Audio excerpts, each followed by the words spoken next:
സ്വാഗതം ഇൻസൈറ്റിലേക്ക്. കോട്ടയത്ത് നിന്ന് ഗവൺമെൻറ് നഴ്സിംഗ് കോളേജിൽ നിന്ന് വലിയ ഒരു റാഗിംഗ് സംബന്ധിച്ചുള്ള പരാതി വന്നിരിക്കുന്നു. അതിൻ്റെ ഇരയാക്കപ്പെട്ട വിദ്യാർത്ഥികളെ റാഗിങ്ങിന് ഇരയാക്കുന്ന ദൃശ്യങ്ങൾ ചിലത് പുറത്തേക്ക് വന്നിരിക്കുന്നു.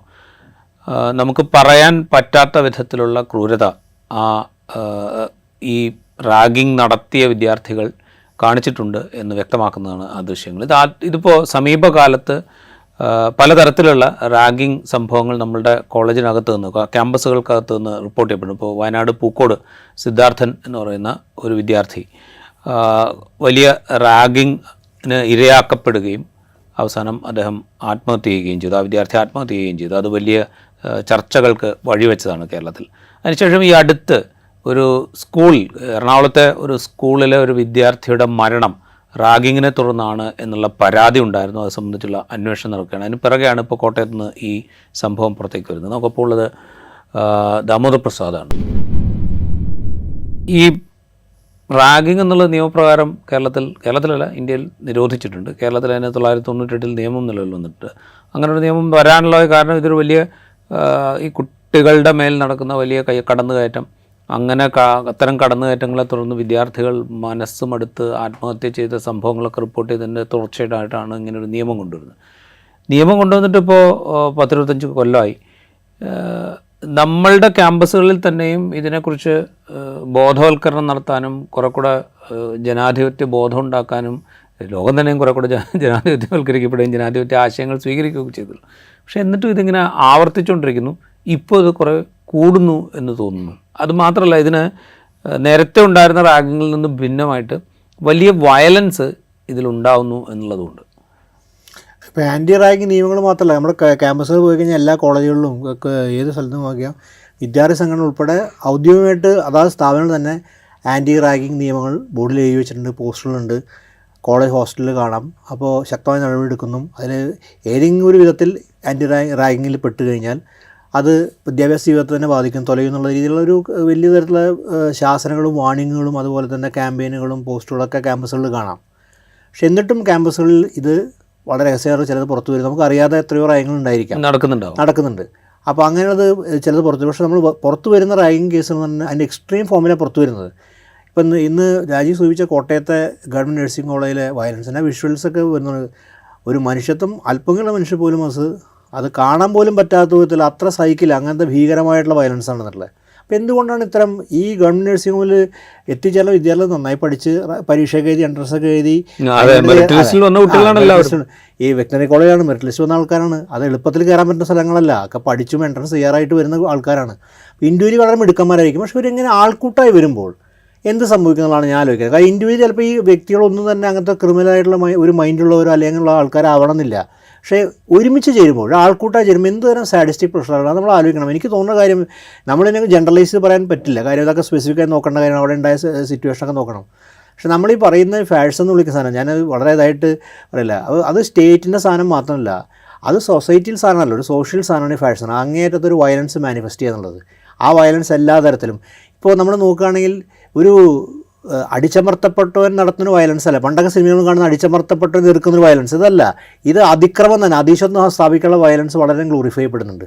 ആ ഗ്ലോറിഫിക്കേഷൻ നമ്മൾ പല രീതിയിലും വിദ്യാർത്ഥികളെല്ലാം ഉൾക്കൊള്ളുന്നുണ്ട്. അതിന് പുറമെ എനിക്ക് തോന്നുന്നു ക്യാമ്പസുകളിൽ നടക്കുന്ന ഒരു തരത്തിലുള്ള പുതിയൊരു കാഴ്ചപ്പാടിൽ ലിബറൽ നമുക്ക് തോന്നാം, പുറമേക്ക് ലിബറൽ എന്ന് തോന്നാം. പക്ഷേ ആ ലിബറൽ എന്ന് പറയുന്നത് ഒരു തരത്തിൽ അംഗീകരിക്കാൻ പറ്റാത്ത വശമുണ്ട്. കാര്യം ഈ ലഹരി പോലെ ഇത് ഉപയോഗിക്കാനുള്ള ഒരു സാധ്യത വളരെയധികമുണ്ട്. പഴയ കാലത്ത് വ്യത്യസ്തമായിട്ട് പലതരം വളരെ കൂടിയ ലഹരി പദാർത്ഥങ്ങളിൽ നിന്ന് വളരെ ഈസിലി ആക്സസിബിളായിട്ട് രീതിയിൽ ഇന്ന് ക്യാമ്പസിലുണ്ട്. അപ്പോൾ അതിന് നമുക്ക് വിമർശനം ഒരുപക്ഷെ പലതരത്തിൽ ആൾക്കാർ തിരിച്ചു പറയും. പക്ഷേ അതൊന്നും ലിബറൽ കാഴ്ചപ്പാടിൻ്റെ സാധനമല്ല. ലിബറൽ എന്ന് വിളിക്കുന്നത് കൂടുതൽ ലഹരി പദാർത്ഥം ഉപയോഗിച്ചുകൊണ്ട് ആൾക്കാർ അതിക്രമിക്കാനല്ല. പക്ഷേ അതിൻ്റെയൊക്കെ ഒരു റിസൾട്ട് ഇതിൻ്റെ അകത്ത് കാണാൻ പറ്റും. വയലൻസായിട്ട് പ്രകടിപ്പിക്കാൻ പറ്റുള്ളൂ, വയലൻ്റായിട്ട് പ്രകടിപ്പിക്കണം. അപ്പോൾ എനിക്ക് തോന്നുന്നത് ഒറ്റപ്പെട്ട വ്യക്തികൾ നിലയ്ക്ക് ഇവർ പല ആൾക്കാരും നല്ല ആൾക്കാർ നമ്മുടെ വെറ്ററിനറി കോളേജിൽ തന്നെ നമ്മൾ കണ്ട ഒരു ആൾക്കൂട്ട വയലൻസ്. അതിൽ പലരും വ്യക്തിപരം നോക്കുക ചിലപ്പോൾ നല്ല ആൾക്കാരായിരിക്കാം, നല്ലവണ്ണം സംസാരിക്കുന്നത്. പക്ഷേ എങ്ങനെയാണ് ആൾക്കൂട്ടമാകുമ്പോൾ ഒരു പ്രത്യേകം, അത് പ്രത്യേകിച്ച് നമ്മൾ കൂടുതൽ കാണുന്ന ആൺകുട്ടികളുടെ വയലൻസാണ്. ഇത് ആൺകുട്ടികളുടെ വയലൻസ് പണ്ടും ക്യാമ്പസിലുണ്ട്, ഞാൻ ഇല്ല പറഞ്ഞില്ല, പണ്ടും ഞാൻ പഠിക്കുന്ന കാലത്ത് ആൺകുട്ടികളുടെ വയലൻസ് ക്യാമ്പസുണ്ട്, രാഷ്ട്രീയ സ്വഭാവത്തിലെ വയലൻസ് ഒക്കെ ഉണ്ട്. പക്ഷേ ഇന്നതല്ല, അത് രാഷ്ട്രീയ വയലൻസ് കണ്ടിരുന്നു, അത് അങ്ങോട്ടും ഇങ്ങോട്ടൊക്കെ സംഘർഷം ഉണ്ടായിരുന്നു. ക്യാമ്പസുകളിൽ പല അടികൾക്ക് അടിയും പിടിയിലൊക്കെയായിട്ട് ക്യാമ്പസുകൾ ദീർഘകാലം പൂട്ടിയിട്ടുള്ള ചരിത്രം കേരളത്തിൽ പല ക്യാമ്പസുകളിലും ഞാൻ പഠിച്ച ക്യാമ്പസുകളിലൊക്കെ ഉണ്ട്. പക്ഷേ ഇതല്ല, ഇത് കുറച്ച് ഏതാണ്ട് ജൂനിയറായ വിദ്യാർത്ഥികൾ അല്ലെങ്കിൽ അത്ര സ്വാധീനം അല്ലെങ്കിൽ ഒറ്റപ്പെട്ട വ്യക്തികളെ ആൾക്കൂട്ടം ആക്രമിക്കുകയാണ്. ഒരു അധികാരം സ്ഥാപിക്കുക, അതിൻ്റെ അകത്ത് പ്രത്യേക സന്തോഷം കണ്ടത്, ഒരു സാഡിസ്റ്റിക് പ്രഷറുണ്ട് അതിൻ്റെ അകത്ത്. അതോടെ നമ്മുടെ ഒരു സോഷ്യൽ ഈ ഫാഷൻ ഒരു സ്റ്റേറ്റ് സ്ഥാനം മാത്രമല്ല, ഈ ആൾക്കൂട്ട ഹിംസ സമൂഹത്തിൻ്റെ എല്ലാ സ്ഥലത്തും എല്ലാ കോശങ്ങളിലും വ്യാപിച്ചിട്ടുണ്ട്. അത് ചിലപ്പോൾ രാഷ്ട്രീയം മറയാക്കാം, അല്ലെങ്കിൽ മറ്റു തരത്തിലുള്ള സംഘടന സംവിധാനം മറയാക്കാം, ഇതൊക്കെ മറയാക്കില്ല. പക്ഷേ ആത്യന്തികമായിട്ട് പ്രവർത്തിക്കുന്ന ഈ ആൾക്കൂട്ട ഹിംസ, ഈ ആൺകുട്ടികളുടെ ഒരുതരം ഓർഗാസ്റ്റിക് ആയിട്ടൊരു വയലൻസ് അതിൻ്റെ അകത്തുണ്ട്. ഒറ്റയ്ക്ക് ചേരുമ്പോൾ ഒരുമിച്ച് ഈ ആൾക്കൂട്ടാക്കണം എന്നുള്ളൊരു സംഗതിയിലേക്ക് വരാൻ മുമ്പ് ഒരു കാര്യം ചോദിച്ചോട്ടെ. ഇപ്പോൾ നേരത്തെ ദാമോദർ പ്രസാദ് പറഞ്ഞല്ലോ, നമ്മൾ പഠിക്കുന്ന കാലത്തും ഇതേപോലുള്ള സംഭവങ്ങളുണ്ട്. ഇപ്പോൾ റാഗിങ്ങിനെ കുറിച്ച് പറയുകയാണെങ്കിൽ ഞാൻ എറണാകുളം ലോ കോളേജിൽ കുറച്ച് ദിവസം, ഒരു 10 ദിവസം പഠിക്കാൻ പോയിട്ടുണ്ട്. അതിനുശേഷമാണ് ഞാൻ ജേർണലിസം കോഴ്സിന് പോകുന്നത്. ആ 10 ദിവസത്തിനിടെ നമ്മുടെ സീനിയേഴ്സായിട്ടുള്ള വിദ്യാർത്ഥികൾ വന്നിട്ട് നമ്മളോട് കുറച്ച് അരഗൻ്റായിട്ട് സംസാരിക്കുന്നു. സീനിയേഴ്സിനെ കണ്ടാൽ ബഹുമാനിക്കണം എന്ന് പറയുന്നു, ബഹുമാനിക്കാൻ മടിയുണ്ടോ എന്ന് ചോദിക്കുന്നു. അങ്ങനെ കുറച്ച് നമ്മളോട് അരഗൻ്റായിട്ട് സംസാരിക്കുക, അങ്ങനെയൊക്കെയുള്ള സംഗതികളൊക്കെ ഉണ്ടായിട്ടുണ്ട്. പക്ഷേ അതൊരിക്കലും ശാരീരികമായ അതിക്രമത്തിലേക്കൊന്നും പോയിട്ടില്ല. ഞാൻ അവിടെ പഠിച്ച സമയത്ത് ആ ബാച്ചിലുണ്ടായിരുന്ന കുട്ടികൾക്കൊന്നും ശാരീരികമായ അതിക്രമം നേരിട്ടായിട്ട് അറിവുമില്ല. പക്ഷേ ഇതൊക്കെ എന്താ പറയുക, ഒന്ന് നമ്മളെ ആ സിസ്റ്റത്തിൻ്റെ ഭാഗമാക്കാനുള്ളൊരു ശ്രമത്തിൻ്റെ തുടർച്ചയായിട്ട് നമുക്ക് കാണാം. 2 അവരുടെ ഒരു സീനിയോറിറ്റിയും അധികാരവും ഒക്കെ സ്ഥാപിച്ചെടുക്കാനുള്ള ശ്രമത്തിൻ്റെ ഭാഗമായിട്ട് കാണാം. ഇത് രണ്ടും മുമ്പുണ്ടായിട്ടുണ്ട്, അതിപ്പോഴും ഉണ്ടായിട്ടുണ്ടാവാം.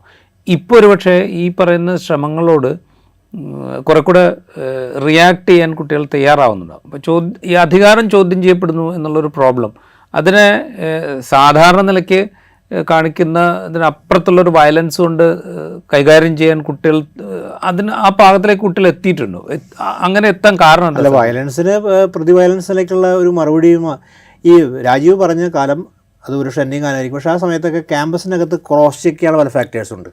ഈ വലിയൊരു വയലൻസ് ഭയങ്കര വിദ്യാർത്ഥി സംഘടനകൾ ഒരു തരത്തിൽ ഈ ഒരു റിസോർട്ടും കൂടിയാണ്, നമുക്കതൊരു വലിയ ആക്രമണം എന്നാൽ വിദ്യാർത്ഥി സംഘടനകളിൽ ഒരു പ്രൊട്ടക്ഷൻ കൂടിയാണ്. ഇതൊക്കെ അങ്ങനെ യാഥാർത്ഥ്യം നമ്മുടെ ക്യാമ്പസിലുണ്ട്. അപ്പോൾ ആ വിദ്യാർത്ഥി സംഘടന വലിയ സംഘർഷം ഉണ്ടായിരിക്കും, പക്ഷേ വ്യക്തികൾക്ക് ആശ്രയിക്കാൻ സംഘടനയാണ്. അപ്പോൾ പല ക്രോസ് ചെക്കിങ് ഫാക്ടേഴ്സ് ഉണ്ട്. അപ്പോൾ വയലൻസ് ഇല്ലാതെ പല ക്രോസ് ചെക്കിങ് ഫാക്ടേഴ്സ് ഉണ്ട്. പിന്നെ ഈ സംഘടന നേതൃത്വത്തിലൊക്കെ തന്നെ വായിക്കുന്നവർ അങ്ങനെയുള്ള ആൾക്കാരൊക്കെ ഉണ്ട്. അപ്പോൾ പലതരത്തിൽ ഈ ഇൻറ്റേർണൽ കൗൺസിലിംഗ് നടക്കും.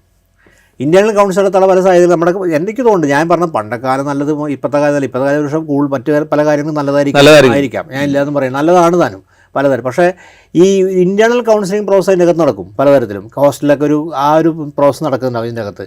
പക്ഷേ ഇതാണ് ഇപ്പം രാജീവ് പറഞ്ഞ കൃത്യ ഉദാഹരണം നമ്മുടെ പലപ്പോഴും കാണുന്ന കാര്യം. അതായത് ഒരു സീനിയോറിറ്റി സ്ഥാപിക്കേണ്ട അധികാരം പ്രയോഗിക്കുക, അപ്പോൾ അത് റെസിസ്റ്റ് ചെയ്യും നേരെ വയലൻസിനെ കുപ്പിടിച്ച് ഇതാക്കുക. അപ്പോൾ ഈ വയലൻസ് പറഞ്ഞാൽ മാരകമായ വയലൻസ് നമുക്ക് ചെയ്യാന്നുള്ളതും യാതൊരു തെറ്റില്ല എന്നുള്ളത് ഒരു ഇതുണ്ട്. അപ്പോൾ ഒരു പെയിൻ എന്ന് പറഞ്ഞ സാധനം, അത് എന്താ പറയുക, മനുഷ്യർക്ക് ഉണ്ടാകുന്ന ശരീരത്തെ സ്പർശിക്കണമെന്ന പെയിൻ, ആ പെയിൻ ഒരു വിഷയമല്ല. അങ്ങോട്ട് അതിക്രമിക്കുക ഏത് തരത്തിലും വയലൻസ്. ഇപ്പോൾ നമ്മൾ ഈ കാണുന്ന ദൃശ്യം എന്ന് പറഞ്ഞാൽ മാരകമായ വയലൻസാണ്, ചെറിയ വയലൻസ് അല്ല. നമ്മൾ സിനിമയൊക്കെ അനുകരിക്കുന്ന വിധത്തിലുള്ള സിനിമയെ തന്നെ അനുകരിക്കുന്ന വിധത്തിലുള്ള വയലൻസാണ് കാണിക്കുന്നത് അതിൻ്റെ അകത്ത്. അപ്പോൾ ഇതൊക്കെ വളരെ ലെജിറ്റിമേറ്റ് ആയിട്ടുള്ള ശരിയായിട്ടുള്ള ഒരു വയലൻസാണെന്ന് തോന്നുന്ന വിധത്തിൽ ഇവർക്ക് പ്രവർത്തിക്കാൻ എന്തോ ഒരു ശക്തി ഇവർക്ക് കിട്ടുന്നുണ്ട്. ആ ശക്തി 2 ഒന്നായിരിക്കും. ഒന്ന് എന്താ പറയുക, അവർക്ക് ഒരു കോൺഫിഡൻസ് ഒക്കെ ചെയ്താൽ ഒരു ചുക്ക് സംഭവിക്കില്ല. 2 ഈ ആത്മശക്തി ലഹരി തന്നെയായിരിക്കും. അത് അല്ലാതെ ഒരു ആളെ അത്ര ലഹരിയിൽ നിന്ന് അല്ലാതെ, അത് അധികാരത്തിന് ലഹരി ചെയ്യാം, ആൾക്കൂട്ടം തന്നെ ലഹരിയാണ്, 2 പദാർത്ഥങ്ങൾ ലഹരിയാണ്. അല്ലാതെ നമുക്കൊരാളെ കയറി അടിച്ചങ്ങനെ ആക്രമിക്കാൻ പറ്റില്ല. കാരണം അങ്ങനെ ഒരു എന്താ അത്ര ഒരുമിച്ച് അങ്ങനത്തെ ക്രിമിനൽസായി കുട്ടികളെ കാണുന്നതും ശരിയല്ല, അങ്ങനെ ഒരു ക്രിമിനൽ ആയിട്ട് വരുന്ന ആൾക്കാർ. പക്ഷേ ഈ പ്രവർത്തനം നടക്കുന്നുണ്ട് അവിടെ. അപ്പോൾ ഇവർക്ക് ആത്മവിശ്വാസം, ഈ അതിക്രമിക്കാനും ആൾക്കാരെ ആക്രമിക്കാനുള്ള ആത്മവിശ്വാസം എവിടുന്ന് ഒരു സ്വരൂപിക്കുന്നുണ്ട്. അത് നമ്മൾ ലഹരിയെന്ന് പൊതുവിൽ വിളിച്ചാണ്, പദാർത്ഥമായിരിക്കാം, മറ്റേത് ആൾക്കൂട്ടം ചേരുമ്പോൾ ലഹരിയായിരിക്കാം. പക്ഷേ ഇവരെ തോന്നുന്നതൊക്കെ ലെജിറ്റിമേറ്റ് ആണെന്നാണ്. കാരണം അത്യാവശ്യം ഈ നമ്മുടെ സംഘടനാ പ്രവർത്തനം നടത്തുന്നവരൊക്കെ ആണെങ്കിൽ, സംഘടനാ പ്രവർത്തനം അല്ലെങ്കിൽ ക്യാമ്പസിൽ ഇപ്പോൾ കേരള ക്യാമ്പസിലെ കുട്ടികളൊക്കെ വരുന്ന ഒരു മിനിമം അവർക്ക് മാധ്യമ സാക്ഷരതയൊക്കെ ഉണ്ടാവും. അപ്പോൾ പൂക്കോട് വെറ്റിനറി കോളേജിൽ ഇങ്ങനെ സംഭവം അതിന് നടപടി ഉണ്ടായിരുന്ന ആൾക്കാർ തന്നെ ആയിരിക്കും ഇവർ. പക്ഷേ ഇവർക്ക് പിന്നെ എന്തുകൊണ്ട് അങ്ങനെ ചെയ്യാൻ പറ്റുന്നു? ഇപ്പോൾ കേരളത്തിലെ മാധ്യമം ശ്രദ്ധിക്കാത്ത, പത്രവാർത്ത ശ്രദ്ധിക്കാത്ത, വീട്ടിൽ തന്നെ അങ്ങനെ ചർച്ച ചെയ്യാത്ത ആൾക്കാരെ മനസ്സിലാക്കും. പക്ഷെ അതല്ല, ഇവരിതൊക്കെ അറിയുന്നുണ്ട്. മറ്റൊരു കാര്യം എനിക്ക് തോന്നുന്നത്, നമുക്ക് ഇതൊക്കെ സൈക്കോളജിക്ക് നമ്മൾ ഏതൊക്കെ തരത്തിൽ ആൾക്ക് സോഷ്യൽ സൈക്കോളജിയിൽ അപ്ലൈ ചെയ്യാൻ പറ്റുന്ന എനിക്കല്ല. ഇപ്പോൾ പല ആൾക്കാർ അപ്ലൈ ചെയ്യാൻ തയ്യാറായിരിക്കും. പക്ഷേ നമുക്ക് അതിനെക്കുറിച്ച് വളരെ സ്കെപ്റ്റിക്കലായിട്ട് വേണം കാണാൻ. ഗാർഹികമായ അന്തരീക്ഷം ചിലപ്പോൾ ഇതിനകത്ത് ചില സാധ്യതകളായിരിക്കും. പക്ഷേ അതൊക്കെ ഇതായിരിക്കും. ഒരു കാര്യം രാജീവ് വളരെ വ്യക്തമായി നമ്മൾ മനസ്സിലാക്കാൻ എനിക്ക് തോന്നിയ കാര്യം, അതൊരു നമ്മുടെ ഈ ഫാഷൻ്റെ കാലത്തെക്കുറിച്ച് പറഞ്ഞാൽ നമ്മൾ വളരെ ഒരു സ്റ്റേറ്റ് പ്രോജക്റ്റിനെ കാണുന്നതല്ല, എല്ലാ റിലേഷൻസും സ്ട്രെയിൻഡാണ്. അതാണ് ഫാഷിസം എന്നാണ് എനിക്ക് തോന്നുന്ന കാര്യം. നമ്മൾ ഫാഷിസം എന്ന് പറഞ്ഞൊരു ഒരു പ്രത്യേക ഒരു ഐഡിയോളജിയുടെ ഒരു കാലഘട്ടം മാത്രം കണ്ട ഒരു സോഷ്യൽ സ്വഭാവമുണ്ട്. ഏത് സ്ഥലത്ത് ഇവിടെ ഇങ്ങനെയൊക്കെ വന്ന സ്ഥലങ്ങളിൽ എവിടെയൊക്കെ ഇത്തരം സ്വേച്ഛാധിപത്യം പ്രവർത്തിച്ചോ അതിന് നിങ്ങൾ എത്ര റെസിസ്റ്റൻസ് എന്ന് പറഞ്ഞാലും അത് സൊസൈറ്റിയെ പലതിലും ബാധിക്കും. എല്ലാ റിലേഷൻ സ്ട്രെയിൻഡാണ്.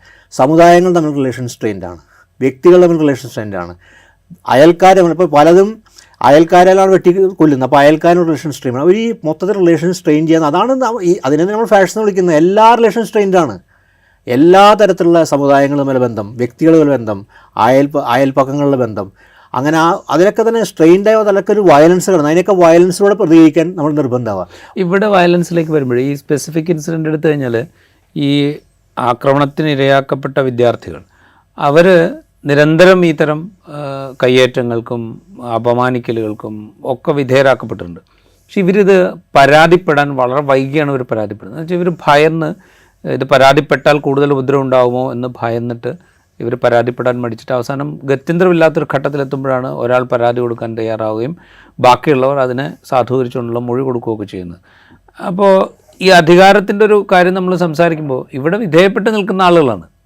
അപ്പോൾ വിധേയപ്പെട്ട് നിൽക്കുന്ന ആളുകളുടെ കാര്യത്തിൽ തുടർച്ചയായിട്ടുള്ള അധികാരപ്രയോഗം, അതും എന്താ പറയുക ക്രൂരമായിട്ടുള്ള അധികാരപ്രയോഗം, അതൊക്കെ നടത്താൻ പാകത്തിലേക്ക് ഈ കുട്ടികൾ എങ്ങനെയാണ് എത്തിപ്പെടുക? ഇപ്പോൾ സാധാരണ ഒരു റാഗിങ് എന്നൊക്കെ പറഞ്ഞു കഴിഞ്ഞാൽ ഒരു 1-2 തവണ കഴിഞ്ഞ് കഴിഞ്ഞാൽ അത് കഴിഞ്ഞു പോവുകയും പിന്നീട് അതൊരു എന്താ പറയുക സ്വാഭാവികമായ സൗഹൃദത്തിലോ അല്ലെങ്കിൽ ചെറിയൊരു അകൽച്ചയിലൊക്കെ അങ്ങ് പോവുകയും ചെയ്യുക എന്നുള്ളതാണല്ലോ സംഭവിക്കുക. ഇത് തുടർച്ചയായിട്ട് സംഭവിക്കുകയാണല്ലോ ചെയ്യുന്നത്. ആ ഒരു അവസ്ഥയിലേക്ക് എങ്ങനെ കുട്ടികളെത്തുക? അതാണ് വിദ്യാർത്ഥികളാണ് ബേസിക്കലി. ഇവരൊക്കെ വിദ്യാർത്ഥികളാണ്, 22 വയസ്സുള്ള വിദ്യാർത്ഥികളാണ്. അപ്പോൾ അവരാ രീതിയിൽ ഇങ്ങനെ ഒരു വയലൻസ് ആക്ട് ചെയ്യുന്നത്, അത് ആൾക്കൂട്ടായിട്ടാണ് ആക്ട് ചെയ്യുന്നത്. ഇതിപ്പോൾ ഒരൊറ്റ വ്യക്തിക്ക് നേരെയാണ് ആ വ്യക്തിയുടെ മുമ്പിൽ മറ്റു ഓപ്ഷൻ, പരാതി കൊടുക്കാൻ പോലും ഓപ്ഷനില്ല. ആ ആത്മഹത്യയിലേക്ക് മിക്കവാറും ചെന്നെത്തിപ്പെടുക. പക്ഷേ ഇവിടെ ഒരു കൂട്ടിലായവർക്ക് പരാതി കൊടുക്കാൻ ഒരു 4-5 പേരിലുള്ളവർ പോയി പരാതി കൊടുക്കുന്നു. അപ്പോൾ ഇവിടെ ഈ വയലൻസ് എന്ന് പറയുന്ന സമയത്ത് ഇവർ വലിയ രീതിയിൽ അങ്ങനെ പലതവണയും ട്രെയിൻഡായി മാറുകയാണ് ഇത് ചെയ്യാനായിട്ട്. അപ്പോൾ അവർക്ക് അതിനൊരു ആത്മവിശ്വാസം ഉണ്ട്. അതിൻ്റെ അകത്ത് വേറൊരു കാര്യം കൂടി നമ്മൾ നോക്കേണ്ടത്, ഒരു ഇൻസ്റ്റിറ്റ്യൂഷനകത്ത് സ്പേസാണ്. ഇൻസ്റ്റിറ്റ്യൂഷനകത്ത് യാതൊരു ക്രോസ് ചെക്കിംഗ് മെക്കാനിസം, ഇതിന് ഉത്തരവാദിത്തം ഇതിനെന്തിന് പൂക്കോടാണെങ്കിലും ഗവൺമെൻറ് നഴ്സിംഗ് കോളേജ് ആണെങ്കിലും ഈ നമ്മുടെ മിഹിറിൻ്റെത് ആണെങ്കിലും അത് സ്ഥിരീകരിച്ചില്ലെങ്കിൽ പോലും ഇൻസ്റ്റിറ്റ്യൂഷന് ഉത്തരവാദിത്തമുണ്ട്. അവിടെ അധികാരപ്പെട്ട ആൾക്കാർ, ഹോസ്റ്റലിൽ വാർഡന്മാരുണ്ട്, 1-2-3 വാർഡന്മാരുണ്ടാവും. ഇവരെന്ത് ചെയ്യണതൊക്കെ അപ്പോൾ ഇവർ അറിയുന്നില്ല. ഏതെങ്കിലും തരത്തിൽ അറിയാതിരിക്കും. അതാണ് എൻ്റെ ഒരു പ്രധാനം. ഇപ്പോൾ പൂക്കോട് ഉണ്ടായ സമയത്തും ഇതേ ക്വസ്റ്റ്യൻ ഉണ്ടായിരുന്നു. കാരണം എത്രയൊക്കെ ഇവർ പറയാതിരുന്നാലും പരസ്യമാക്കാതിരുന്നാലും എത്രയൊക്കെ രഹസ്യമായിട്ട് ഇത് ചെയ്താലും ആ ക്യാമ്പസിനുള്ളിൽ നടക്കുന്ന സംഭവങ്ങൾ എന്തായാലും പരസ്പരം വിദ്യാർത്ഥികൾ പറയും. അത് ഏതെങ്കിലും വിധത്തിൽ അറിയാതിരിക്കുമോ? എനിക്കത് തീരെ വിശ്വസിക്കാൻ പറ്റുന്നില്ല. അറിഞ്ഞില്ല. രാജീവ് പറയുന്നത് തന്നെയാണ് എനിക്ക് തോന്നിയിട്ടുള്ള കാര്യം. ഇത് അണ്ടർവേൾഡ് ഒന്നല്ലോ, രഹസ്യം മൂടി വയ്ക്കാനും മാഫിയ സംവിധാനം എന്നല്ലോ. ഇത് പരസ്യ ലോകം തന്നെയാണ്. ഹോസ്റ്റലിൽ പലതരം കുട്ടികളുണ്ടാവും, അതിനോട് എതിർപ്പുള്ള കുട്ടികളുണ്ടായിരിക്കും. ഒരുപക്ഷെ പങ്കെടുത്ത കുട്ടികൾ പോലും നിർബന്ധ സാഹചര്യം പങ്കെടുത്തവരുടെ മനസ്സുകൊണ്ട് അവർക്ക് യോജിപ്പുണ്ടാവില്ല. പല ആൾക്കാരും പല തരത്തിലും പുറത്തു വിടാൻ തയ്യാറാവും. മാത്രമല്ല അതിന് പല മെക്കാനിസം ഉണ്ട്. വാട്സാപ്പിൽ ഇതൊക്കെ തന്നെ വാട്സാപ്പിൽ വിഷ്വൽസ് വരികയാണ്. അപ്പോൾ ഇൻസ്റ്റിറ്റ്യൂഷൻ്റെ അകത്ത് ഉത്തരവാദിത്തപ്പെട്ട ആൾക്കാർ പരിശോധിക്കുന്നില്ല. കാര്യം ഗവൺമെൻറ് നഴ്സിംഗ് കോളേജ് ആണെങ്കിലും ഗവൺമെൻറ് വെറ്റിനറി കോളേജ് ആണെങ്കിലും വെറ്റിനറി യൂണിവേഴ്സിറ്റി ആണെങ്കിലും ഇൻസ്റ്റിറ്റ്യൂഷൻ മെക്കാനിസം ഉണ്ട്. അത് അമ്പേ പരാജയപ്പെട്ടു. ഞാൻ അതിലേക്ക് തന്നെ നമ്മൾ ഫോക്കസ് ചെയ്യണം. എന്തുകൊണ്ട് ഇൻസ്റ്റിറ്റ്യൂഷൻ മെക്കാനിസം പരാജയപ്പെടുന്നത്? ഇത് പുറത്തിറക്കുന്ന രഹസ്യമായിട്ട് വീട്ടിനകത്ത് നടക്കുന്ന വയലൻസ് എന്നല്ല, ഇൻസ്റ്റിറ്റ്യൂഷനകത്തുള്ള വയലൻസ്. ഇൻസ്റ്റിറ്റ്യൂഷൻ റെസ്പോൺസിബിലിറ്റി പറഞ്ഞ കാര്യം. കാര്യം അവർ റെസ്പോൺസിബിളാണ്. അവരറിഞ്ഞില്ല എന്ന് പറയുന്നത് കുറ്റകരമാണ്. അറിഞ്ഞില്ല എന്ന് പറയുന്നത് കുറ്റകരമാണ്. കാര്യം അവരറിയാൻ ബാധ്യതപ്പെട്ടിട്ടുണ്ട് ഈ കാര്യം എന്തുകൊണ്ട് നടന്നുള്ളത്. അവർ കാര്യകാരം വിശദീകരിക്കണമല്ലോ. അവരെന്തുകൊണ്ട് അറിഞ്ഞില്ല. കാര്യം ഞാൻ മനസ്സിലാക്കുന്നൊരു ഹോസ്റ്റലിന് 2-3 വാർഡന്മാരുമായി ബന്ധപ്പെട്ട് ആ ഇൻസ്റ്റിറ്റ്യൂഷൻ 2-3 ആൾക്കാരും അതിന് പുറമെയുള്ള മറ്റ് സ്റ്റാഫും ഉണ്ട്. ഏത് ഹോസ്റ്റൽ നടത്താനായിട്ട് ഇപ്പോൾ യൂണിവേഴ്സിറ്റി ഹോസ്റ്റലാണെങ്കിൽ യൂണിവേഴ്സിറ്റി ഒരു വിങ് അതിൻ്റെ അകത്ത് പ്രവർത്തിക്കുന്നുണ്ട്. ഒരു ഓഫീസ് ഉണ്ടായിരിക്കും, അത് നോക്കാൻ വാർഡുണ്ടായിരിക്കും, പല മെക്കാനിസം ഉണ്ട് മനസ്സിലാക്കാൻ. അവരെങ്ങനെ അറിയാതെ പോകുന്നു? സർക്കാർ സംവിധാനം ആയതുകൊണ്ട് വാർഡന്മാരൊക്കെ സ്ഥിരമായിട്ടും അവിടെ ഉണ്ടായിക്കൊള്ളാം എന്ന് നിർബന്ധമില്ല. അങ്ങനത്തെ ഒരു ചട്ടപ്പടി രീതിയിലാണല്ലോ പോയിക്കൊണ്ടിരിക്കുന്നത്. അത്തരം സംവിധാനങ്ങളൊക്കെ പേപ്പറിൽ ഉണ്ടാവുകയും അത് ഫലത്തിൽ ഇല്ലാതിരിക്കുകയും ചെയ്യാന്നുള്ളതാണ് അതിൻ്റെ ഒരു രീതി. അതുണ്ട്. ഗവൺമെൻറ് നഴ്സിംഗ് കോളേജ് ഇപ്പോൾ ട്രാൻസ്ഫറിലൊക്കെ ഉണ്ടായിരിക്കും. ചിലപ്പോൾ വാർഡൻ ആൾ ചിലപ്പോൾ അവിടെ ഇരിക്കില്ല, വേറെ സ്ഥലത്തായിരിക്കും ട്രാൻസ്ഫർ ചെയ്യപ്പെട്ടുണ്ടാവും. നമുക്കറിയില്ല. പക്ഷേ അതൊക്കെ ഇൻസ്റ്റിറ്റ്യൂഷണൽ വീഴ്ചയാണ്. അത് അങ്ങനെ നോക്കുകയാണെങ്കിൽ സർക്കാരിൻ്റെ സംവിധാനത്തിൻ്റെ വീഴ്ചയാണ്. അത് പരിഹരിക്കാനാണോ ഇരിക്കുന്നത്? ഇത് ആവർത്തിക്കുന്നു. ഇത് പൂക്കോട് സംഭവങ്ങളുടെ വയലൻസ് ഉണ്ടായി. അതൊരു കേരളം ഷോക്കായിട്ട് വളരെ ഷോക്കിംഗ് ആയിരുന്ന വയലൻസ്. അതിനുശേഷം ഇത് അടുത്തുണ്ടാവുന്നു. നമ്മളിത് ഇങ്ങനെ റിപ്പീറ്റഡായി ഉണ്ടാകാൻ വേണ്ടി കാത്തു നിൽക്കുകയും അതാത് ഘട്ടത്തിൽ ചെറിയ ചെറിയ ഒരു നീജർക്ക് റിയാക്ഷൻ പറഞ്ഞ് പ്രതികരിക്കുകയും 2 മാസം കഴിഞ്ഞ് മറക്കും. ഇപ്പോൾ നഷ്ടപ്പെട്ടു. പക്ഷേ ഈ നഷ്ടപ്പെട്ടവർക്ക് ജീവിതകാലം മുഴുവൻ അതിനായിട്ട് പോകാൻ നല്ലത്. ബാക്കി ഇൻസ്റ്റിറ്റ്യൂഷൻസ് എല്ലാം പെട്ടെന്ന് വിസ്മരിക്കുകയാണ്. മാധ്യമങ്ങളെ സംബന്ധിച്ചുള്ള അതിനകത്ത് വിവാദത്തിൻ്റെ എലമെൻ്റ് ഉണ്ടായിരിക്കാം. അങ്ങനത്തെ ചില ആസ്പെക്റ്റ് നോക്കിക്കഴിഞ്ഞാൽ 1 മാസം അല്ലെങ്കിൽ 2 മാസം അവർ വിസ്മൃതിയിലായ സംഭവം പിന്നെ ഒരാളും ടേക്കപ്പ് ചെയ്യാൻ പോകുന്നില്ല. പക്ഷേ അതിൻ്റെ അപ്പുറത്തേക്ക് പോകാനുള്ള ഇൻസ്റ്റിറ്റ്യൂഷൻ മെക്കാനിസം ഉത്തരവാദിത്തമുണ്ട്. അത് പ്രത്യേകിച്ച് ഗവൺമെൻറ് ഉത്തരവാദിത്തം. ഞാൻ പറഞ്ഞത് ഇടതുപക്ഷ ഗവൺമെൻറ് ഉത്തരവാദിത്തമോ അല്ലെങ്കിൽ UDF ഗവൺമെൻറ് അങ്ങനെയല്ല പറഞ്ഞത്. ഗവൺമെൻറ്റിൻ്റെ മെക്കാനിസം ഉണ്ട്. അതിൻ്റെ ആ ഉത്തരവാദിത്തം അവർ നിർവഹിച്ചിട്ടില്ലെന്ന് കാണിക്കുന്നു. രണ്ടാമത്തെ കാര്യം, ഇതിനകത്ത് വേറെ പ്രധാനപ്പെട്ട കാര്യം എന്ന് പറഞ്ഞാൽ ഇതിൻ്റെ അകത്ത് നിയമ സംവിധാനത്തിൻ്റെ പരാജയം കാണാം. ഒരു നിയമ നടപടി എടുക്കുകയും തയ്യാറാകുന്നില്ല. കാരണം വളരെ നിസ്സംഗമായ രീതിയിലാണ് പലപ്പോഴും ഈ വിഷയങ്ങളൊക്കെ പോലീസ് പോലും കാണുന്നത്. ഒരു അട്രോസിറ്റിയൊക്കെ അത് അങ്ങനെ രീതിയിൽ മനസ്സിലാക്കാൻ പോലും ഒരു തയ്യാറാത്തൊരു സംവിധാനം ഇതിൻ്റെ അകത്ത് കാണാൻ പറ്റും. ഇതിൻ്റെ ഒരു വയലൻസ് എന്ന് പറഞ്ഞാൽ ഭീകരമായ വയലൻസ് ക്യാമ്പസ് നടന്നിട്ടിൻ്റെ പ്രതിഫലനം സമൂഹത്തിലുണ്ട്. ഇതിനോടൊന്നും ഒരു തരത്തിലുള്ള നിയമ സംവിധാനം ഒരു തരത്തിലും സീരിയസ് ആയിട്ടില്ല കാണുന്നത്. ഒരു നിസ്സംഗമനോഭാവം. അപ്പോൾ ആ നിലയ്ക്ക് ഇതിൽ പ്രതിചേർക്കപ്പെട്ടവർക്ക് പ്രത്യേക തരത്തിൽ പരിരക്ഷ ലഭിക്കുന്നു, അല്ലാത്ത പരിരക്ഷ ലഭിക്കുന്നുണ്ട്. എന്തൊക്കെ സംഭവം അവർ ഇതാവും. അപ്പോൾ ഈ റാഗിങ്ങിൻ്റെ ഭാഗമായിട്ട് പഠിപ്പ് പോയി നഷ്ടപ്പെടുന്ന ഒരു ഭീകരമായ സ്ഥിതി, അവർക്ക് ദീർഘകാലം പഠിപ്പിൽ നിന്ന് പുറത്ത് വെക്കുക എന്ന് പറഞ്ഞൊരു വിദ്യാർത്ഥി കഷ്ടപ്പെട്ട് നഴ്സിംഗിലേക്ക് കയറി വരാന്നാൽ ഒരുപാട് തൊഴിൽ സാധ്യതയുള്ള മേഖലയാണ്. അതിനൊക്കെ പോകാമെന്ന് പറഞ്ഞാൽ ജീവിതത്തിന് കരിയർ നഷ്ടപ്പെടും. അപ്പോൾ അതൊന്നൊരു കൺസേൺ അല്ലാതായി മാറുകയും അതിനെ പുറത്ത് ഈ ഹിംസ പ്രധാനമായി മാറുമ്പോൾ എന്താണ് അവർക്ക് ആ ഒരു ബോധം സൃഷ്ടിക്കാനുള്ള അല്ലെങ്കിൽ അവർ ലഭിക്കുന്ന പരീക്ഷയെക്കുറിച്ച് അത് ആലോചിക്കേണ്ടതാണ്. എനിക്ക് തോന്നുന്ന കാര്യം, അടിവരയിട്ട് വരേണ്ട കാര്യം, ഈ വിദ്യാർത്ഥികളൊപ്പം തന്നെ വിദ്യാർത്ഥികൾ 10-22 വയസ്സുള്ള വിദ്യാർത്ഥികളാണ്. അവർ ആൾക്കൂട്ടായി പെരുമാറുന്നതിന് അന്തരീക്ഷം ഒരുക്കി കൊടുക്കുന്ന അതിനൊക്കെ നമ്മൾ പ്രശ്നം തന്നെ. പക്ഷേ ഇൻസ്റ്റിറ്റ്യൂഷൻ ഉത്തരവാദിത്തത്തിൻ്റെ അകത്ത് കാര്യം അവരുടെ ഹോസ്റ്റലിൽ നടക്കുന്ന, അവരുടെ സ്ഥാപനത്തിൽ നടക്കുന്ന അവരറിയാൻ ബാധ്യതയുണ്ട് എന്ന് നടക്കും എന്നുള്ളത്. അല്ലെങ്കിൽ വിശദീകരിക്കാൻ ഒരു ബാധ്യതയുണ്ട്. എല്ലാം കഴിഞ്ഞ് കൈമാറത്തലാണ്, ഒരു നടപടി ഉണ്ടാവില്ല. അവർക്ക് അവരുടെ സംഘടനാ സംവിധാനമുണ്ട്, സർവീസ് സംഘടന, അവരൊക്കെ ഇന്ന് ഊരിപ്പോരും ചെയ്യും. ഒരു തെളിഞ്ഞു മാഞ്ഞു പോവുകയും അത് ശരിയല്ലാത്ത കാര്യം നടക്കുന്നത്. അതിൻ്റെ അകത്ത് ഇതിപ്പം ഈ വിദ്യാഭ്യാസ അവസരം നിഷേധിക്കപ്പെടും, റാഗിങ്ങിൻ്റെ പേരിൽ ആരോപണ വിധേയരാകുകയോ പ്രതിസ്ഥാനത്ത് നിൽക്കുകയോ ചെയ്താലെന്ന് പറഞ്ഞല്ലോ. ഇപ്പോൾ പൂക്കോട് വെറ്റിനറി കോളേജിൽ ഈ കേസിൽ ഉൾപ്പെട്ട എല്ലാ പ്രതിസ്ഥാനത്തുള്ളവർക്കും മണ്ണുത്തി ക്യാമ്പസിൽ പഠിക്കാനുള്ള അവസരം ഹൈക്കോടതിയുടെ ഉത്തരവിൻ്റെ അടിസ്ഥാനത്തിൽ കൊടുത്തിട്ടുണ്ട്. അപ്പോൾ അങ്ങനത്തെ ചില സൗകര്യങ്ങൾ അവിടെ ഉണ്ട് എന്നുള്ളൊരു തോന്നലുണ്ടാകാനുള്ളൊരു സാധ്യത ഉണ്ടല്ലോ. അതൊരു പ്രശ്നമാണല്ലോ. കാരണം ഇങ്ങനൊരു ഉത്തരവ് ഹൈക്കോടതി കൊടുക്കാനുള്ളൊരു കാര്യം എന്ന് പറഞ്ഞു കഴിഞ്ഞാൽ ഇവരെ സസ്പെൻഡ് ചെയ്തപ്പോൾ ഇവരുടെ ഭാഗം കേൾക്കാതെയാണ് കോളേജ് അധികൃതർ നടപടിയെടുത്തത് എന്നുള്ളൊരു പ്രശ്നം ചൂണ്ടിക്കാണിച്ചുകൊണ്ടാണ് ഹൈക്കോടതി ഇവരുടെ സസ്പെൻഷൻ പിൻവലിച്ച് വേറൊരു ക്യാമ്പസിൽ പഠിക്കാനുള്ള അവസരം കൊടുത്തത്. അപ്പോൾ ഈ സംഭവങ്ങൾ ഉണ്ടാകുമ്പോൾ നിയമം അവിടെ കൃത്യമായിട്ട് നിർവഹിച്ചു വെച്ചിട്ടുണ്ട് എന്തൊക്കെ കാര്യങ്ങൾ ചെയ്യണം എന്നുള്ളത്. ഇത് കൃത്യമായി പാലിക്കാതിരിക്കുകയും ചെറിയ ചെറിയ ലൂപ്പ് ഹോൾസ് ഇട്ട് കൊടുക്കുകയും ചെയ്ത് രക്ഷപ്പെടാനുള്ള പഴുതുകൾ ഉണ്ടാക്കി കൊടുക്കുന്ന ഒരു പ്രവണത നമ്മുടെ ഇടയിലുണ്ടെന്ന് തോന്നുന്നു. അതുകൂടെയാണ് ഈ പ്രശ്നത്തിന് കാരണം. എനിക്ക് സിംഗിൾ ജഡ്ജിയാണെന്ന് പറഞ്ഞപ്പോൾ ഡിവിഷൻ ബെഞ്ച് വീണ്ടും നടന്നിട്ടുണ്ട് അവരുടെ മണ്ണുത്തിയിലെ തുടർന്നുള്ള പഠനം. പക്ഷേ പ്രധാനപ്പെട്ട കാര്യം അതിൻ്റെ അകത്ത് എന്തായാലും ഒരു റാഗി നടന്നുള്ള വസ്തുക്കൾ പുറത്തു വന്നിട്ടുണ്ട്. അന്വേഷണം നടക്കുന്നു, വസ്തുക്കൾ പുറത്തു വന്നിട്ടുണ്ട്. ആത്മഹത്യ കൊലപാതകമാണ് അതിൻ്റെ അകത്തൊരു ഗൗരവമായിട്ടുള്ള വിഷയം. അത് ആത്മഹത്യ ഏത് തരത്തിൽ അബറ്റ് ചെയ്യപ്പെട്ടുണ്ടോ, ആത്മഹത്യ ഫോഴ്സ് ചെയ്യപ്പെട്ടോ, അതോ കൊലപാതകമാണെന്ന് അതിൻ്റെ അകത്തുള്ളൊരു വിഷയമുള്ളത്. പക്ഷേ റാഗിങ് നടന്നു എല്ലാവർക്കും, ക്രൂരമായ റാഗിങ് നടന്നു എല്ലാവർക്കും അറിയാം. അയാളെ വിളിച്ചു വരുത്തി റാഗ് ചെയ്താണെന്ന് എല്ലാവർക്കും അറിയാം. ആ റാഗിൻ്റെ ഭാഗമായിട്ട് നടപടിയുണ്ട്, ആ ഡീബാറിങ് നടപടിയുണ്ട്. ആ ഡീബാറിങ്ങിന് കൂടി രക്ഷപ്പെട്ട പിന്നെ എന്ത് പ്രസക്തിയുള്ളത്? അപ്പോൾ അത് മറ്റുള്ള വിദ്യാർത്ഥികൾക്കും തോന്നും കാര്യം എന്തൊക്കെ ഏത് തരത്തിൽ നിയമത്തിൻ്റെ ചില പഴുതുകൾ ഉപയോഗിച്ചുകൊണ്ട് രക്ഷപ്പെടാൻ പറ്റിക്കഴിഞ്ഞാൽ പിന്നെ എന്ത്. അപ്പോൾ ആൾക്കാർക്ക് ചെയ്യുന്ന ഒരുപാട് ഇരകളുണ്ടാവും ആ ക്യാമ്പസിൽ. ഈ ഇരകളാവുന്നവരെ സംബന്ധിച്ചോളം പ്രധാനപ്പെട്ട കാര്യം അവരും വല്ലാത്ത നിസ്സഹായാവസ്ഥയുണ്ട് ഇതിൻ്റെ അകത്ത്. തീർത്തും ഒറ്റപ്പെട്ടാൽ ഒരു ക്യാമ്പസിൻ്റെ അകത്ത്, ഒരു ഹോസ്റ്റലിനകത്ത് ഒരു വലിയ സഖ്യത്തിന് ഭയങ്കര ഡോമിനൻസ് ഉണ്ട്. അവരും ഒറ്റപ്പെട്ടാൽ പിന്നെ ജീവിക്കാൻ പറ്റില്ല, ക്യാമ്പസ് തുറന്ന് പഠിക്കാൻ പറ്റില്ല. നമ്മൾ കേരളത്തിൻ്റെ അകത്ത് ഇങ്ങനെയാണെങ്കിൽ നമ്മൾ ഉത്തരേന്ത്യയിലൊക്കെ പോയി അതിന് രാഷ്ട്രീയ സ്വഭാവമുണ്ട്. അവിടെ നമുക്ക് ഒറ്റയ്ക്കൊന്നും അത് നമ്മൾ ആലോചിക്കണം. നമ്മൾ കേരളത്തിനകത്തിലെ പരമസുഖം എന്ന് പറയുമ്പോൾ ഇതിൻ്റെ വേറെ മാനിഫെസ്റ്റേഷൻ മറ്റു സ്ഥലങ്ങളിൽ നടക്കുന്നുണ്ട്. ഇപ്പോൾ എനിക്ക് എൻ്റെ പരിചയത്തിലുള്ളൊരു അധ്യാപകൻ, എൻ്റെ മകൻ അറിയപ്പെടുന്ന ഒരു ലോ കോളേജിൽ അഡ്മിഷൻ കിട്ടി ചേരാൻ പോയ സമയത്ത് വരുമ്പോൾ തന്നെ ഇദ്ദേഹം കാശ്മീരിലൊരു വിദ്യാർത്ഥിയാണ്. അപ്പോൾ അവിടുത്തെ ഒരു വിദ്യാർത്ഥി സംഘടന, വലതുപക്ഷ വിദ്യാർത്ഥി സംഘടന വന്നിട്ട് ഈ ക്യാമ്പസ് അഡ്മിഷന് വേണ്ടി പോകുമ്പോൾ തന്നെ അയാളെ ടാഗ് ചെയ്യാണ്, കാശ്മീർ എന്ന് പറഞ്ഞ് ടാഗ് ചെയ്യും. സ്വാഭാവികമായിട്ടും എന്താണ് അയാളും ഈ പിതാവിന് വേറെ മാർഗ്ഗമില്ല, അവിടെ ചേർക്കാതിരിക്കുകയാണ്. കാര്യം നല്ല അഡ്മിഷൻ കിട്ടിയാൽ താങ്കളോട്, പക്ഷേ അത് ഒഴിവാക്കാൻ അല്ലെങ്കിൽ നഷ്ടപ്പെടും. അപ്പോൾ ഇങ്ങനെ അവസ്ഥ മറ്റ് ക്യാമ്പസിലുണ്ട്. അതേപോലെ ഇന്ന് നമ്മുടെ കേരളത്തെ ക്യാമ്പസ് ഇങ്ങനെ തരത്തിലായിരിക്കില്ലെങ്കിൽ കൂടി ഇങ്ങനെയല്ല, ഞാൻ സമ്മതിച്ചു. പക്ഷേ ഒരാൾക്കും വിശ്വാസപൂർവ്വം ക്യാമ്പസും പോലെ സിറ്റുവേഷൻ ഉണ്ടാവുകയാണ്. നമ്മളിതുകൊണ്ട് കാണുന്ന രാജ്യം സ്വകാര്യ സർവകലാശാല വരുന്ന പശ്ചാത്തലത്തിലാണ് കാര്യം. അവിടെ അതൊക്കെ കൃത്യമായിരിക്കും, അവിടെ ഇൻസ്റ്റിറ്റ്യൂഷണൽ മെക്കാനിസം കൃത്യമായിരിക്കും. പറയുമ്പോൾ നമ്മുടെ മിഹിറൊക്കെ സ്വകാര്യ സ്കൂളാണ് സംഭവിച്ചെങ്കിൽ പക്ഷേ മറ്റു തരത്തിലുള്ള കാര്യങ്ങളൊക്കെ അവരവിടെ ക്ലിയർ ആക്കി വെക്കാനും സാധ്യതയുണ്ട്. അപ്പോഴാണ് നമ്മുടെ ഇവിടെ സാധാരണ മനുഷ്യൻ ആശ്രയിക്കുന്ന ഗവൺമെൻറ് നഴ്സിംഗ് കോളേജിലും വെറ്ററിനറി യൂണിവേഴ്സിറ്റിയിലൊക്കെ സംഭവിക്കുന്നത്. ഇവിടെ ഒരു കാര്യം കൂടിയുണ്ട്. ഇപ്പോൾ വെറ്റിനറി സർവകലാശാലയിൽ ഈ പ്രതിസ്ഥാനത്തുണ്ടായ വിദ്യാർത്ഥികൾ പലരും SFI എന്ന വിദ്യാർത്ഥി സംഘടനയുടെ ഭാരവാഹിത്വങ്ങളുള്ളതാണ്. സംഘടനയുടെ പൂർണ്ണ ഉത്തരവാദിത്തം എന്ന് പറയുന്നതുകൊണ്ട് എനിക്ക് വിയോജിപ്പുണ്ട്. പക്ഷേ ആ സംഘടനയുടെ ഭാഗമായിരുന്നത് ഇവിടെയും SFI പോലെയുള്ള ഒരു സ്റ്റുഡൻറ്റ് നഴ്സിംഗ് അസോസിയേഷൻ്റെ ഭാഗമായി നിന്ന ആളുകളാണ് ഇതിലും ആരോപണ വിധേയരായിരിക്കുന്നത്. ഇവിടെയും സംഘടനയെ നമ്മൾ കുറ്റം പറയുന്നത്. പക്ഷേ ഇത്തരം സംഘടനകളുടെ ഭാഗമാകുന്ന വിദ്യാർത്ഥികളെ ഇതിൽ നിന്ന് പിന്തിരിപ്പിക്കുക, അല്ലെങ്കിൽ ഇത് കുറെ കൂടെ ഡെമോക്രാറ്റൈസ് ചെയ്യുക എന്ന് പറയുന്നൊരു പണി ഈ സംഘടനയ്ക്കുണ്ടല്ലോ. അതിൻ്റെ ഒരു ലാക്സിറ്റിയും കൂടെ ഇതൊരു പ്രശ്നം. തീർച്ചയായും ലാക്സിറ്റി ഉണ്ട്, സംശയമില്ല. ഞാനും രാജീവ് പറഞ്ഞ പോലെ തന്നെ സംഘടനകളെ പൂർണ്ണമായും ബ്ലെയിം ചെയ്യുന്നതിന് നമുക്ക് മാറി നിൽക്കും. പക്ഷേ സംഘടനകൾക്ക് ഉത്തരവാദിത്തമുണ്ട്. കാര്യം ഏതെങ്കിലും തരത്തിൽ സംഘടന പ്രവർത്തകരാണെങ്കിൽ അവർ ആ സംഘടനയുടെ മറവ് ഉപയോഗിച്ചിട്ടുണ്ടെങ്കിൽ, ചിലപ്പോൾ നേരിട്ട് സംഘടന നേതൃത്വം അറിഞ്ഞിട്ടല്ലോ, പക്ഷേ സംഘടനയുടെ ശക്തി ഉപയോഗിക്കുന്നുണ്ട്, ആ സംഘടനയുടെ പിൻബലം ഉപയോഗിക്കുന്നുണ്ട്. സംഘടനയുടെ പേരിലാണല്ലോ അവരെല്ലാവരും ക്യാമ്പസിൽ അറിയപ്പെടുന്നത്. അതെ, അപ്പോൾ സംഘടന പിൻബലം ഉപയോഗിക്കുന്നുണ്ടെങ്കിൽ അത് സംഘടനയുടെ ഉത്തരവാദിത്തമായിട്ട് വരുന്നു. അങ്ങനെ വരികയാണെന്നുണ്ടെങ്കിൽ ഇവരെ പ്രാഥമികമായിട്ട് രാഷ്ട്രീയവൽക്കരിക്കാനും ജനാധിപത്യവൽക്കരിക്കാനും ചുരുങ്ങി മനുഷ്യത്വവൽക്കരിക്കാനും ബാധ്യതയുണ്ട്.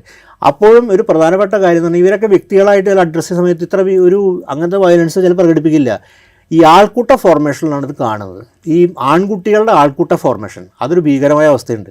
ഇത് നമ്മളൊരു പെൺകുട്ടികളുടെ കാര്യം കേട്ടിട്ടില്ല, അതുകൊണ്ട് ഞാൻ അങ്ങനെ പറയുന്നത്. പക്ഷേ ആൺകുട്ടികൾ ഈ ആൾക്കൂട്ടമായി വരുമ്പോൾ മറ്റെന്തോ ട്രാൻസ്ഫോർമേഷൻ സംഭവിക്കേണ്ട അവിടെ വ്യക്തികൾ ചില ഈ നല്ല വിദ്യാഭ്യാസ വ്യക്തികളായിരിക്കാം, അവർ ചിലപ്പോൾ മാറി നിൽക്കുന്നുണ്ടാവാം. ഇത് പലപ്പോഴും ഇന്ന് ഈ ഒരു അനുഭവം ഒരു അമ്മ എന്നോട് പറഞ്ഞതാണ്. അത്രയൊന്നും ഒരു എന്താ പറയുക ശേഷിയുള്ള ഒരാളല്ല, ഒരു വളരെ നല്ല ചങ്ങായുള്ള പയ്യൻ, ചെറുപ്പക്കാരൻ, +2കാരനാണ്. അങ്ങനെയൊന്നും ഒരു തരത്തിലും വയലൻസ് ഇൻവോൾവ് ആയ ഒരാൾ. അപ്പോൾ അയാളുടെ സീനിയേഴ്സും തൊട്ട് ബാക്ക് ചെവൽ അതൊരു അടിയായി, തമ്മിൽ എന്തൊരു ചെറിയ തർക്കം, നിസ്സാരമായ തർക്കം. അത് പെൺകുട്ടി ഇൻവോൾവ് ആയതാണ് തർക്കത്തിന് കാരണം. അപ്പോൾ ഈഗോ പ്രശ്നം ഞാൻ കുട്ടികൾക്ക്. അപ്പോൾ ഈ ജൂനിയേഴ്സ് ഇവർ കാത്തുനിന്നു. വൈകുന്നേരം ഈ ജൂനിയേഴ്സ് 4-5 പേര് ടോയ്ലറ്റിലേക്ക് വരുമ്പോൾ കയറി ഉടനെ വാതിലടച്ച് അതിഭീകരമായിട്ട് ഇത് ബക്കറ്റും ഒക്കെ എടുത്ത് അടിച്ച് പൊളിച്ചു കളഞ്ഞു. ഈ പറഞ്ഞ പയ്യനെ പുറത്ത് കാവൽ നിർത്താണ്. അപ്പോൾ ഇയാളതില്ല. അപ്പോൾ ഇയാൾ ചെയ്ത കുറ്റത്തിന് വേറെ ആരോ കടന്നു വന്നപ്പോൾ നിങ്ങൾ കയറാൻ പറ്റില്ല പറഞ്ഞു. പക്ഷേ ഇൻഡയറക്റ്റ്, പക്ഷേ അങ്ങനെ ചെയ്യുന്ന ആൾക്കാർ, ഈ പറഞ്ഞ മറ്റാൾക്കാരും അങ്ങനത്തെ ആൾക്കാരല്ല, അവർ അങ്ങനെ പഠിക്കുന്ന കുട്ടികളാണ്. മറ്റ് വീട്ടിൽ ചെല്ലുമ്പോൾ അവർ വീട്ടുകാർക്ക് ഷോക്കിങ് കാര്യം, അവർക്ക് അങ്ങനെ അനുഭവം ഈ കുട്ടിയുടെ മനസ്സിലില്ല. പക്ഷേ ഇവിടെ എന്തോ സംഭവിക്കുന്നുണ്ട്. ഈ ഒരുമിച്ച് വരുമ്പോൾ ഇതൊക്കെ ചെയ്യാമെന്ന്. ഞാനിത് നമ്മുടെ സിനിമ നേരിട്ട് ഇൻഫ്ലുവൻസ് ചെയ്യും, സിനിമയാണൊക്കെ സ്വാധീനിക്കുന്നത്, സിനിമ തെറ്റാണെന്ന് ഞാൻ പറയുന്നില്ല, അങ്ങനത്തെ നമുക്കൊരു പെട്ടെന്ന് അനുമാനത്തില്ല. പക്ഷേ സിനിമയിൽ നമ്മൾ കാണുന്ന വയലൻസ് എന്ന് പറയുന്നത്, കാണുന്ന അതിഭീകരമായ വയലൻസ് പറയുന്നത് ഒരു റെസിസ്റ്റൻസിൻ്റെ വയലൻസ് അല്ല. നമ്മുടെ ഈ സിനിമകളിലൊക്കെ വയലൻസിനെ ആഘോഷമാക്കുന്ന പിന്നെ വയലൻസ് എക്സസൈസ് ചെയ്യുക. ഇത് തന്നെയാണ് നമ്മുടെ വാൾട്ടർ ബെഞ്ചമിൻ പറഞ്ഞത്. എസ്തെറ്റിക് വയലൻസാണ് കാണുന്നത്. അതിനെ സൗന്ദര്യവൽക്കരിക്കുക, വയലൻസ് എന്ന് മഹത്തായ സമയം ചോര പുറത്തു വരുന്നതൊക്കെ എന്തോ ആ പ്രതികാര നടപടി എന്ന് പറയുന്നത് എന്തോ അതും അധികാരത്തിൻ്റെ പ്രതികാരമാണ് നമ്മൾ കാണുന്നത്. അതൊരു അതീശത്വം സ്ഥാപിക്കുകയാണ്. നമ്മൾ ഏത് സിനിമ കണ്ടാലും കാണുന്ന ഒരു അതീശത്വവും സ്ഥാപിക്കുക. അല്ലാണ്ട് ഒരു വയലൻസ് ഒരു സോഷ്യൽ സർക്കംസ്റ്റൻസ് ഉണ്ടാകുന്ന സാധനമല്ല. വയലൻസിന് ഉപാധിയാണ്. വയലൻസിലൂടെ പ്രതികരിക്കാൻ പറ്റുള്ളൂ എന്നൊരു സാധനം ഉണ്ടാക്കുക. അല്ലാതെ ഒരു വയലൻസ് ഒരു റിസോർട്ടായി വരിക, അല്ലെങ്കിൽ അവസാനം വയലൻസിൻ്റെ ഒരു ഗതിയില്ല വയലൻസിലേക്ക് പോവുകയല്ല ചെയ്യുന്നത്. ഒരു സോഷ്യൽ ഒരു സിറ്റുവേഷനിൽ നിന്ന് വയലൻസ് ഉണ്ടാവില്ലേ, വയലൻസിലൂടെ സാധനമാണ് എല്ലാം നടക്കുള്ളൂ എന്ന് പറഞ്ഞാൽ. അപ്പോൾ വയലൻസാണ് മാർഗ്ഗം. ഏറ്റവും ഭീകരമായ ഹിംസ അടിക്കുക എന്ന് പറഞ്ഞാൽ അതിഭീകരം, അടിച്ച് തെറിപ്പിക്കുക എന്നുള്ളത്. ഇതുപോലെ തന്നെ നമുക്ക് ഇത് റോട്ടിലും കാണാം. നിങ്ങൾക്ക് ഒരു പുറത്തുപോയി ഇതൊരു പ്രതിപക്ഷേതാ മറ്റേ പറഞ്ഞെനിക്ക് തോന്നുന്നു, ഈ കാറ് റോഡ് നിയമം ലംഘിച്ചു എന്ന് ആരും പറഞ്ഞാൽ ഇമ്മീഡിയറ്റ് പ്രതികരിക്കാം. രാത്രി നമ്മളല്ലോ മറ്റേ ദോശ കിട്ടിയില്ല, അല്ലെങ്കിൽ പൊറോട്ടിൽ നേരെ ആക്രമമാണ്. അപ്പോൾ ഇത് ആക്രമിക്കാനുള്ള പ്രവണത ഇവിടുന്നുണ്ടാകുന്നു. ആ ആത്മവിശ്വാസം ഇവിടുന്ന് വരുന്നത്. ഏത് ബോധത്തിന് എനിക്ക് തോന്നുന്നത് കൂടുതൽ ആൾക്കാർ പറയും, ഇന്ന് പത്രങ്ങൾ മാധ്യമങ്ങൾ കൂടുതൽ റിപ്പോർട്ട് ചെയ്യുന്നതുകൊണ്ടാണ് ഇത് വാർത്ത വരുന്നത്.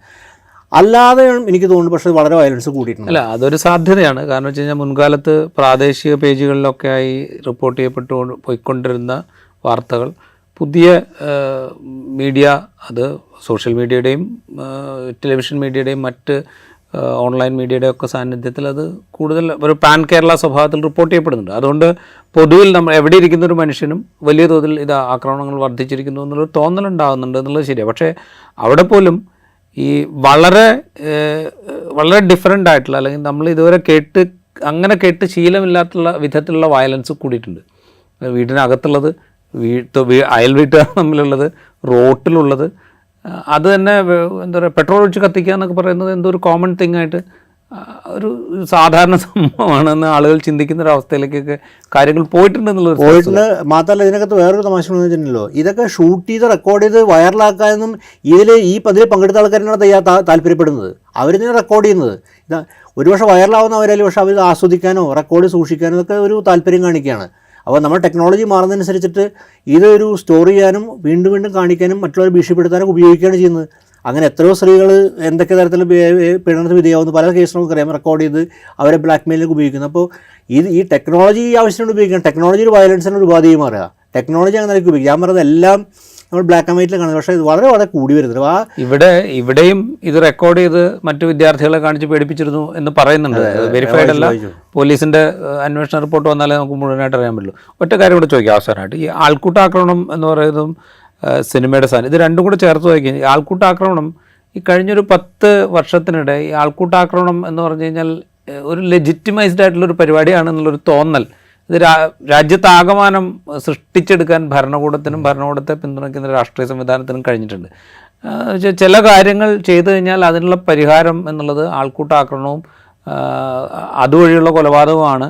അങ്ങനെയുള്ള കാര്യങ്ങളൊക്കെ ചെയ്യുന്നതാണ് വലിയ രാജ്യസ്നേഹം എന്നൊക്കെയുള്ള മട്ടിലേക്ക് എത്തിക്കാൻ സാധിച്ചിട്ടുണ്ട്. ഒന്നാമത്തത് ഇതിനെ വേറൊരു വിധത്തിൽ ആൾക്കൂട്ടാക്രമണം അല്ലെങ്കിൽ പോലും വയലൻസിനെ കുറേ കൂടെ ഉദാത്തവൽക്കരിക്കാനും ഇനിയുള്ള കാലത്ത് ഇതാണ് വഴി എന്ന് ചിത്രീകരിക്കാനും സിനിമകൾ എന്ന് പറഞ്ഞു കഴിഞ്ഞാൽ ഭാഷാ വ്യത്യാസമില്ല. അത് നമ്മൾ പുഷ്പ പോലെ സിനിമ അതിൻ്റെ എല്ലാ വയലൻസ് ആയിരുന്നു. അതെ, അപ്പോൾ അതാ പറഞ്ഞത്, ഭാഷാ വ്യത്യാസമില്ല. നമ്മുടെ മുമ്പിലേക്ക് വരുന്ന എല്ലാ കണ്ടൻറ്റും ഇപ്പോൾ ഏതാണ്ട് ഒരു ക്രൈം ത്രില്ലർ ജോണറിലുള്ള കണ്ടൻറ്റാണ് നമ്മുടെ മുമ്പിലേക്ക് വരുന്നത്. അപ്പോൾ ഈ രണ്ട് ഘടകങ്ങളും നമ്മുടെ ഈ ചെറുപ്പക്കാരെ, ഈ വിദ്യാർത്ഥികളായിരിക്കുന്ന ആളുകളെ വലിയ തോതിൽ സ്വാധീനിക്കുന്നുണ്ടാവും നമ്മൾ അറിയാത്ത വിധത്തിൽ. ശരിയാണ്. ഇപ്പോൾ എന്താണ് നമുക്കിപ്പോൾ പുതിയ വിദ്യാർത്ഥികൾക്ക് ആസ്പെർ ചെയ്യുന്ന കഥാപാത്രം എന്ന് പറഞ്ഞ കാലത്ത് രംഗേട്ടൻ, മറ്റേ ആവേശ രംഗനാവോ അല്ലെങ്കിൽ അതുപോലെ പുഷ്പയില അതുപോലുള്ള ആൾക്കാരാവുക. കാര്യം അവരുടെ പണം ഉണ്ടാക്കുന്ന രീതി, അവരുടെ സ്വാധീനം, അവരുടെ വർദ്ധിതമായിട്ടുള്ള വീര്യം, അവരുടെ സാഹസം, ഇതൊക്കെയാണ് ഒരു മാതൃകയായിട്ട് വരും. മറ്റൊന്നും ആസ്പെർ ഇല്ലാത്ത വിധത്തിലായി. രണ്ടാമത്തെ കാരണം എന്ന് പറയുന്നത് ഇതിൻ്റെ ഒരു ഭീകരാവസ്ഥ പറഞ്ഞാൽ ഈ രാജീവ് സൂചിപ്പിച്ച ശരിയാണ്. ഈ വയലൻസ് എന്ന അഭിമാനപരമായ കാര്യമായിട്ടാണ് കാണുന്നത്. ഇപ്പോൾ ഉദാഹരണത്തിന് ഇപ്പോൾ നമ്മുടെ ഗുജറാത്തിൽ സൈറബാനല്ലോ അവർ പേര്, അവർ റേപ്പ് ചെയ്ത ഷൈറ ഷേഖർ റേപ്പ് ചെയ്ത ആ ബലാത്സംഗം ചെയ്യുന്ന ആ പ്രതികളെ മുഴുവൻ വളരെ മാലിട്ടല്ല സ്വീകരിക്കുന്നത്. ബിൽക്കിസ് ബാനുവിനെ മാലിട്ടല്ല സ്വീകരിക്കുന്നത്. ഇതൊക്കെ ആൾക്കാർ കാണുന്നുണ്ടല്ലോ. ഇതിനാൽ ഒരുപാട് സ്വാധീനിക്കപ്പെടുന്നുണ്ട്. നമ്മൾ വിചാരിക്കുന്നത് എൻ്റെ സൊസൈറ്റി ക്രിമിനലിലേക്ക് വരുന്നില്ല, പക്ഷേ ഒരു വിഭാഗത്തിൽ വളരെ ചെറിയ വിഭാഗമായിരിക്കും അവർ സ്വാധീനിക്കപ്പെടുന്നുണ്ട്. ഇതൊക്കെ ഒന്ന് വലിയ മഹത്തായ സംഭവമാണെന്ന് കാണുന്ന വഴി. അപ്പോൾ ഇതിനൊക്കെ ലെജിറ്റിമൈസ് ചെയ്യുക, ഇതിനൊക്കെ ശരിയെന്ന് സ്ഥിരീകരിക്കുക, അങ്ങനെ ഇത്തരം ഭീകരതയൊക്കെ ന്യായീകരിക്കപ്പെടുക, അതിനുള്ള ഈ സ്വഭാവം കൊടുക്കുകയും ചെയ്യുക. മറിച്ച് സിനിമയിലും അതിലുള്ള കൾച്ചറൽ മേഖലയിലൊക്കെ നമ്മൾ കാണുന്നത് ഇതെല്ലാം വേറെ ഉപാധികളില്ല. വയലൻസ് ആണ് എക്സ്പ്രസ്, അതായത് നമ്മുടെ ഒരു പ്രണയം എക്സ്പ്രസ് ചെയ്യുന്ന പോലെ വയലൻസിലൂടെയാണ്. അതുപോലെ ഏറ്റവും നന്നായി എക്സ്പ്രസ് ചെയ്യുന്ന വയലൻസ് എന്ന രീതിയിലാണ് ഇന്ന് കാര്യങ്ങൾ ആവിഷ്കരിക്കുന്നത്. അപ്പോൾ അതിൻ്റെ ഒരു ഭീകരാവസ്ഥ, പ്രത്യേകിച്ച് ആൺകുട്ടികളുടെ ഒരു വയലൻസ്, ഈ ആൾക്കൂട്ട വയലൻസ് പ്രത്യേകം പഠിക്കേണ്ടതാണ് എനിക്ക് തോന്നുന്നത്. കാര്യം അത് വർദ്ധിച്ചു വരുന്നുണ്ട്. കാര്യം മുമ്പും ക്യാമ്പസിന്, പക്ഷേ അതിന് രാഷ്ട്രീയ സ്വഭാവം ഉണ്ടായിരിക്കാൻ പറ്റുന്നു. പക്ഷേ ആൺകുട്ടികൾ ഇത് രാഷ്ട്രീയതര സ്വഭാവം ഇതിൻ്റെ അകത്ത്. ഇത് അടിച്ച് അതിലൊരു പ്ലഷറാണ്. വണ്ടി എടുത്ത് അടിക്കുക, അതെന്തോ ഒരു മാസ്കുലിൻ ആയിട്ടുള്ളൊരു ഇതുണ്ട്. നമ്മുടെ മറ്റേ സൊസൈറ്റിയിലെ മറ്റ് പ്രശ്നങ്ങളായി ബന്ധപ്പെട്ടൊക്കെ ആയിരിക്കും ഇത് വരുന്നുണ്ടാവുക. പക്ഷേ ആ ആൺകുട്ടികളുടെ ഒരു മാസ്കുലിൻ എക്സ്പ്രഷൻ ഗൗരവമായിട്ട് എന്തോ പ്രശ്നം നേരിടുന്നുണ്ട്. അത് നമ്മൾ നിസ്സാരം കണ്ടാലും അതിന് സോഷ്യൽ റീസൺസ് ഉണ്ടായിരിക്കാം.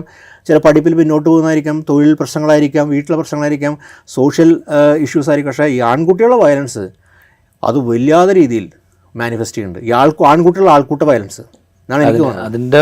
അതിൻ്റെ ഒരു തുടർച്ചയും അതിൻ്റെ ഒരു ഭാഗവുമാണ് കോട്ടയത്തെ ഈ ഗവൺമെൻറ് നഴ്സിംഗ് കോളേജിൽ ഉണ്ടായത് എന്ന് തന്നെ നമ്മൾ കരുതണം. എന്തായാലും ഈ കോട്ടയത്തെ സംഭവത്തിൽ നമ്മൾ വയനാട് എടുത്താൽ അതിനു മുമ്പും പിമ്പുമായി നടന്ന ചെറിയ ചെറിയ സംഭവങ്ങൾ വേറെയുണ്ട് റാഗിങ്ങുമായി ബന്ധപ്പെട്ട്. അത് ഇത്രത്തോളം വലിയ സംഭവങ്ങളായിരുന്നില്ല, ചെറിയ പരാതികളൊക്കെ ഉണ്ടായിരുന്നു. അവിടെ മുതൽ തുടങ്ങി ഇപ്പോൾ കോട്ടയത്ത് വന്ന് എത്തി നിൽക്കുമ്പോൾ നമ്മളുടെ സംവിധാനം, ഇൻസ്റ്റിറ്റ്യൂഷൻ എത്രത്തോളം പരാജയപ്പെടുന്നു എന്നുള്ളതിൻ്റെ ഒരു തെളിവ് കൂടിയാണ് ഈ സംഭവം. അല്ലെങ്കിൽ ഇതൊക്കെ ഉണ്ടായാൽ അതിൻ്റെ രണ്ടാമത്തെയോ മൂന്നാമത്തെയോ ദിവസം ഇത് അറിയാനും റിപ്പോർട്ട് ചെയ്യാനും തടയാനും ഒക്കെ സാധിക്കുന്ന കാര്യമാണ് എന്ന് കോളേജിൽ പഠിച്ച എല്ലാ മനുഷ്യന്മാർക്കും അറിയാം. ഇപ്പോൾ പഠിച്ചുകൊണ്ടിരിക്കുന്ന ആളുകൾക്കും അറിയാം, അവിടെ പഠിപ്പിച്ചുകൊണ്ടിരിക്കുന്ന ആളുകൾക്കും അറിയാം, അവിടെ കുട്ടികളായിരിക്കുന്ന രക്ഷിതാക്കൾക്കും എല്ലാവർക്കും മനസ്സിലാവുന്ന കാര്യമാണ്. അത് അവിടെയാണ് ആദ്യത്തെ തിരുത്ത് ആവശ്യമായി വരുന്നത്. അതിനോടൊപ്പം ഇപ്പോൾ ദാമോദർ പ്രസാദ് ചൂണ്ടിക്കാണിച്ച പോലെ വയലൻസിലേക്ക് അല്ലെങ്കിൽ വയലൻ്റായിട്ടാണ് പ്രതികരിക്കേണ്ടത്, ഇമ്മീഡിയറ്റ് ആയിട്ട് വയലൻസിലൂടെയാണ് പ്രതികരിക്കേണ്ടത് എന്ന തോന്നലിലേക്ക് എന്തുകൊണ്ടാണ് ഈ ആൾക്കൂട്ടം ആയി രൂപപ്പെടുന്ന മനുഷ്യർ എത്തിപ്പെടുന്നത്, അല്ലെങ്കിൽ ഇൻഡിവിജ്വലായി തന്നെ മനുഷ്യർ അങ്ങനെ എത്തിപ്പെടുന്നുണ്ട്, അത് എന്തുകൊണ്ട് എന്നുള്ളതും പഠിക്കേണ്ട ഒരു കാര്യമാണ് എന്ന് തോന്നുന്നു. ഇൻസൈറ്റിൻ്റെ ഈ എപ്പിസോഡ് ഇവിടെ പൂർത്തിയാവുകയാണ്. മറ്റു എപ്പിസോഡുമായി വീണ്ടും കാണാം.